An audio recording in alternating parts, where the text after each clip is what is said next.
Right, Meg, tell us a little bit about your problem and why you chose physiotherapy.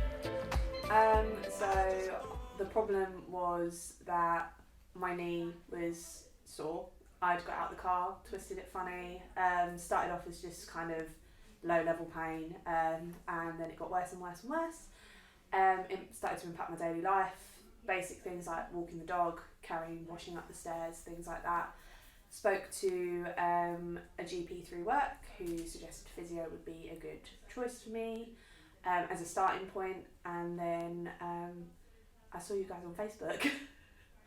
So yeah, that's kind of where it all started.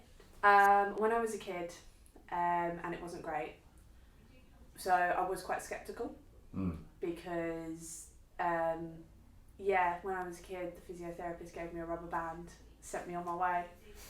And that was kind of it really, and obviously at like 10, 11, you're not going to do your exercises, are you, without any proper guidance, so I just had a rubber band to fling at my little brother.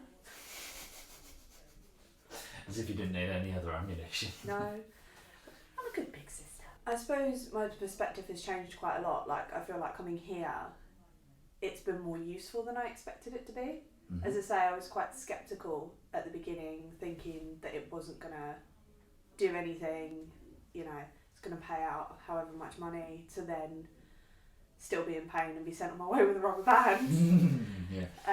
So yeah, it's definitely changed my perspective and made me realise that there is a lot of use in physiotherapy, and done right, it's meant that I can go back to doing everything that I love doing. So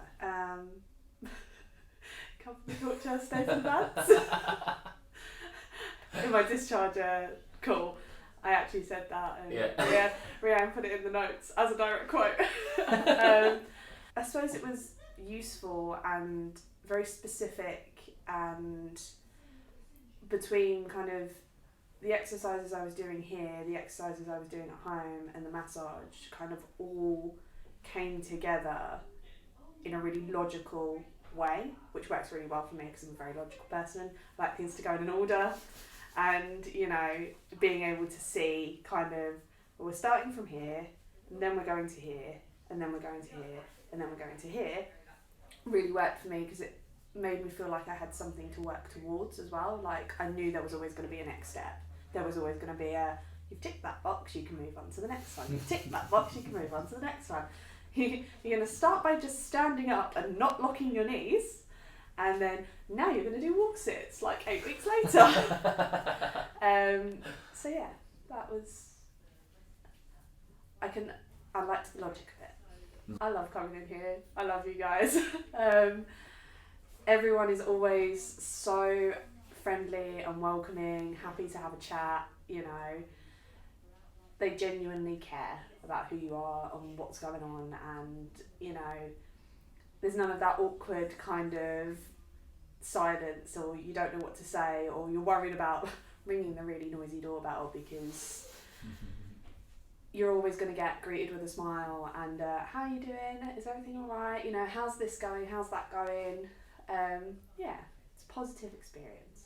I don't normally like talking to people on the phone either, but I think I've rung you guys more often than I've rung anyone, including family, in the last 8 weeks. Progress is progress, huh? Yeah. In any way, shape or form. Just ring you guys up for a chat, like, hello. I felt like I started to make changes really quickly. Like, I was still, obviously the pain didn't go away straight away, but making those immediate changes, like not locking my joints, helped me straight away to feel better. The progress was really a lot quicker than I expected it to be. Like, I could barely put any weight in it. Week 1, by week 2, 3, I was like trying to evenly distribute my weight. You know, I felt like I had more confidence in it. So it was quite quicker than I expected it to be. I was going to say I'd push him off the fence. That's why we love you coming here. I'd push him off the fence towards you guys. Go that way. Yeah, but don't put that knee. Don't land on that knee when you fall off the fence. Just like stay off that one. I would say that, you know, physio is definitely worth it. I would say that being able to have somebody who knows what they're talking about give you a perspective and suggest an appropriate course of action is the best thing you can do, because ignoring it just makes it worse. And as I say, I've basically gone back to my normal daily life now, whereas I think if I hadn't come here, it would be a totally different story. I still wouldn't be able to do things. It probably would have got worse. I probably would have had to stop taking the dog out. I would have had to stop doing so many things. So if somebody asked me if it's a good idea to get their knee looked at and come to physio, I would say yes.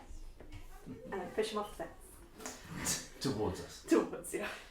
Signed up to the gym again. Nice one. Love it. I've been once so far, because obviously where I haven't been working from home, I've been leaving the dog all day. I feel guilty leaving him in the evening as well. But getting back to the gym, lifting, I'm going to be the strongest I've ever been, is my plan. And then in February, once I've got a bit more strength, then I'll go back to climbing. And that is going to be my opportunity to make some new friends.